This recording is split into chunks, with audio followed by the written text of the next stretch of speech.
So I mentioned Flair a moment ago, and Meltzer had this to say at around this time. I thought it was interesting. I wanted to hear your take on it. On his good nights, Ted may be the best worker in the US, but for night after night consistency, he can't touch Flair. So that's just Dave's opinion. But you and Flair are about to be on opposing main events. So I'm curious, how would you have compared yourself to the Nature Boy as a worker at this time?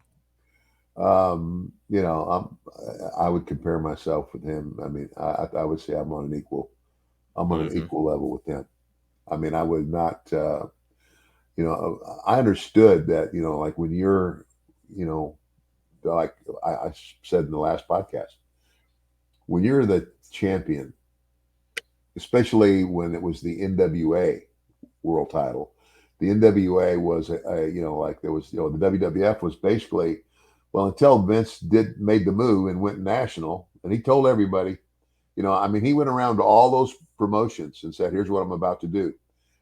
I'm giving you an opportunity to join me, and if you don't want to join me, that's okay, but just I'm coming." He told the whole wrestling world. Hmm. Uh, but I mean, you're the NWA World Champion, and that champion would go to all the territories and wrestle basically the top baby faces in those territories. And his job was to make that guy. Yes. It's like he doesn't lose the belt, but he makes that guy look like the champion.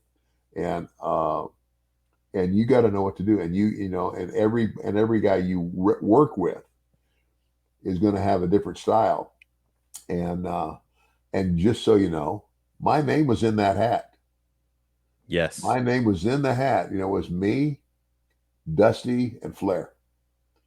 And Dusty and Flair both in it of being the champion, for the NWA, and I didn't because I left and went to New York. Right. I don't know how many So, of our listeners I know don't I that. don't know that I would agree with who said that about me. Dave Meltzer, and I don't agree either. Yeah. As somebody who has watched both of your work from this era, I honestly believe, and I'm going to sound biased because I'm your co-host here, but I honestly believe that you were the best worker on the face of the planet at this time. Your character tends to kind of overshadow everything. Everybody just remembers your laugh and the suits and the $1 million belt and everything. Guys, I would urge you to go back and watch Ted in 1988 and watch the kind of work that he was doing. He was incredible. You were putting in incredible work, and yeah, so I don't agree with it either. I know And that Flair and is often revered, but no, you were right oh, there. and hey, listen, Rick and I are good friends, and he was definitely, yeah. I mean, he had it, no doubt. And but even and here's the other thing, but even if you watch Flair enough, there are certain things Flair does in every match, and it's kind of like I can see him coming. That at some point he's going to do this thing, and he's gonna take a face bump, and he goes to the top rope, and you're no, then somebody's going to slam him off of it. There's just things that I see him do that I saw him do in all of his matches. But Hmm.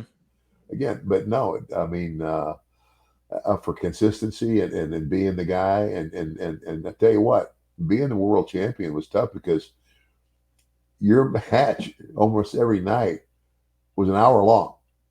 Right. You were going to go an hour, and unless you beat somebody, you were going to go an hour with whoever that guy was. So you had to be in great shape to do it, and Rick did it well. I have And to his no. credit, when you're going from territory to territory, as you mentioned, you're not working with Steamboat every night. No. Sometimes you're coming into territories and it's just some dude who happens to be the best guy there, Yeah. who is who couldn't lace your boots. Right. Right. So yeah, it's kudos to Flair, but man, it's again, folks, go and watch Ted in '88. He was phenomenal.